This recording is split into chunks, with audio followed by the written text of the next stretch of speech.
Hello student. अब इस video में हम लोग 15 नंबर सवाल को सॉल्व करेंगे। पिछले वीडियो में हमने 12वें नंबर सवाल को सॉल्व किया।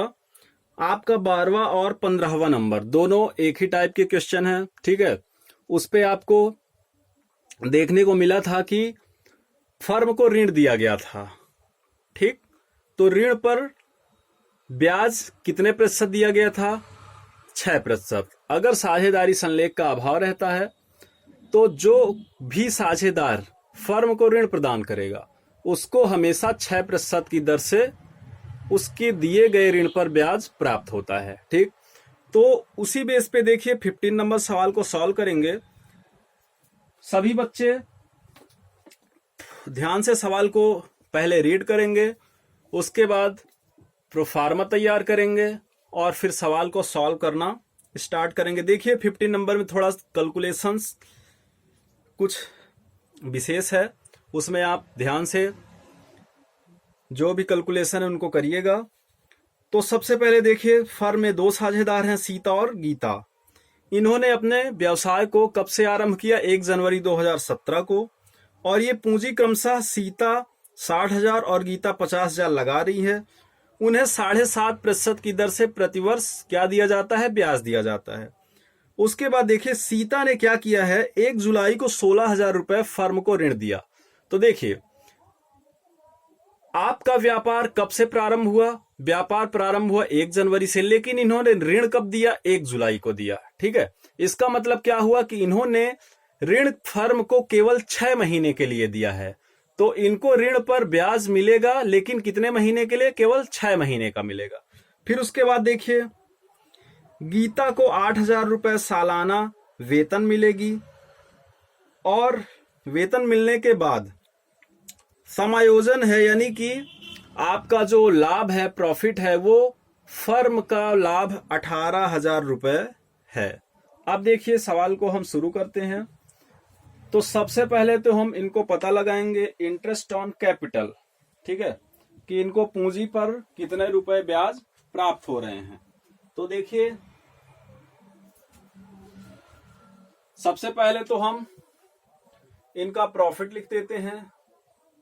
प्रॉफिट इनको हो रहा है by profit B by D. Profit मिला है फर्म को 18,000 रुपए का, ठीक है। अब इसी प्रॉफिट से सभी साझेदारों को जो भी व्यय हो रहे हैं दिए जाएंगे। अब देखिए पूंजी पर ब्याज निकालिए। टू इंटरेस्ट ऑन कैपिटल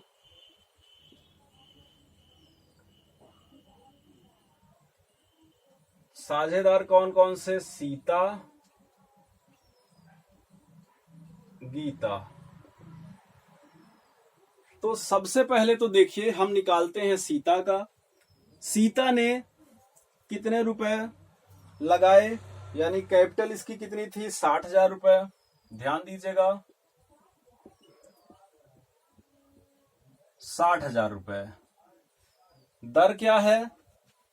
ब्याज दर है 7.5%। तो देखिए इसको हम क्या किए, सरल भिन्न में चेंज कर दिए। 7 दूनी 14, 15/2, ठीक है। गुणे कितने वर्ष के लिए? 1 वर्ष के लिए, ठीक है।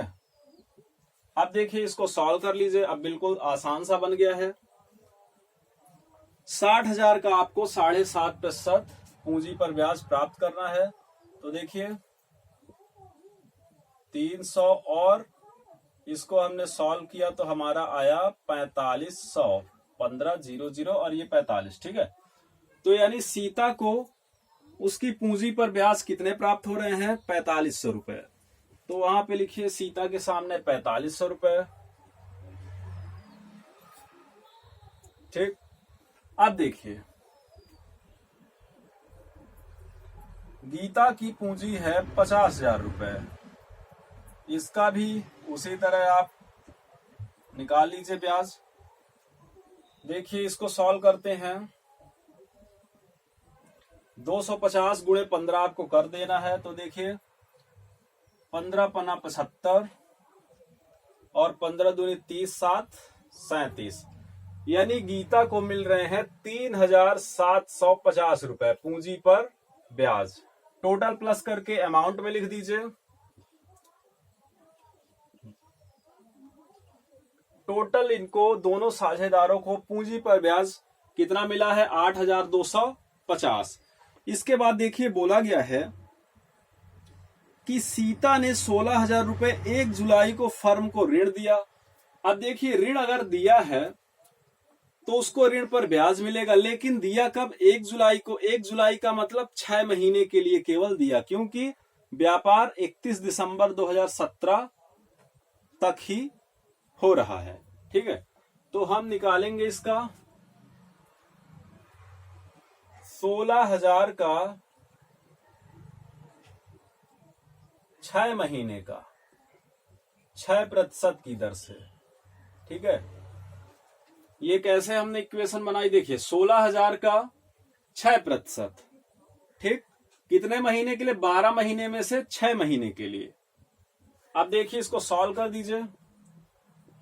6 दूनी 12, 2 तिहाई 6, 0 से 0 कैंसिल कर दीजिए और 160 गुणे 3 करने पे आप पाते हैं कि 480 रुपए आता है ऋण पर ब्याज। तो इसको लिखिए टू सीता लोन अकाउंट।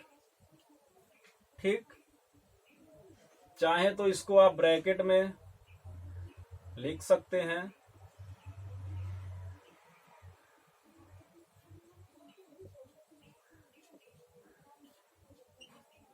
अपनी जानकारी के लिए आप चाहो तो लिख सकते हो, जिससे आपको ये पता चले कि ये 480 रुपए कैसे आपको प्राप्त हो रहे हैं। ठीक है, और नहीं भी लिखेंगे फिर भी कोई प्रॉब्लम नहीं है आपको। अब देखिए इसके बाद आपका सवाल बता रहा है कि गीता को 8,000 रुपए वार्षिक वेतन भी मिल रहे हैं। तो लिखिए टू सैलरी, टू सैलरी।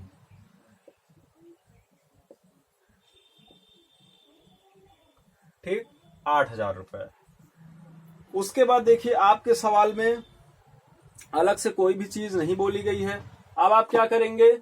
18,000 में से इन सभी चीजों को यहां पे सारे अमाउंट को माइनस कर देना है। तो देखिए इसको आप कैसे माइनस करोगे? सबसे पहले तो आप डेबिट और क्रेडिट के अमाउंट को प्लस करोगे। तो देखिए क्रेडिट का अमाउंट तो आपका केवल 18,000 रुपए है, वो पहले से ही प्लस है, उसके लिए आपको कोई प्रॉब्लम नहीं है। लेकिन ये जो आपका डेबिट का अमाउंट है इसको आप लोग प्लस कर लीजिए। तो देखिए प्लस करने पे आपका कितना आएगा? 8,250 रुपए और 8,000 उसके बाद 480 रुपए आपका डेबिट साइड का है। तो 4, 2, 6, 7 और 16, यानी 16,730 रुपए प्रॉफिट में से व्यय किए जा रहे हैं। ठीक है, अब आप 18,000 में से 16,730 निकाल दीजिए, यानी घटा दीजिए।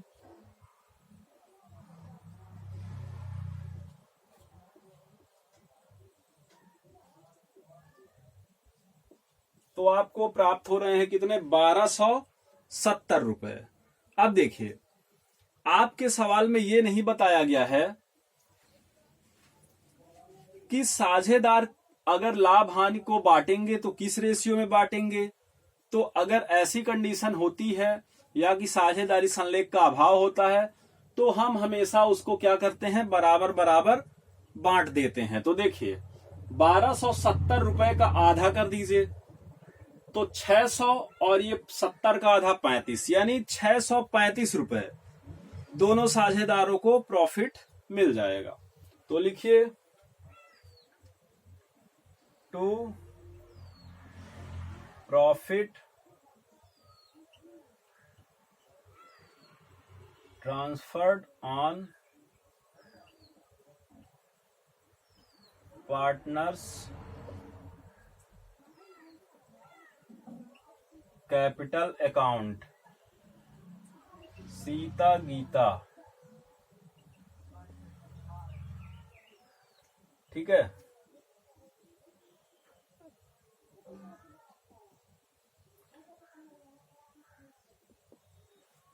अब देखिए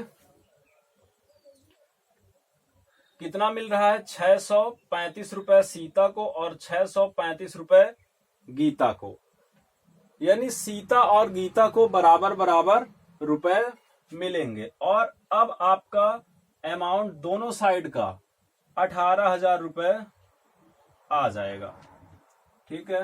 आपका अमाउंट दोनों साइड का 18,000 रुपए करके आ जाएगा। तो इस तरह से हमारा 15 नंबर सवाल सॉल्व हुआ। अब सभी बच्चे जो भी सवाल नेक्स्ट है, यानी आपका इस टाइप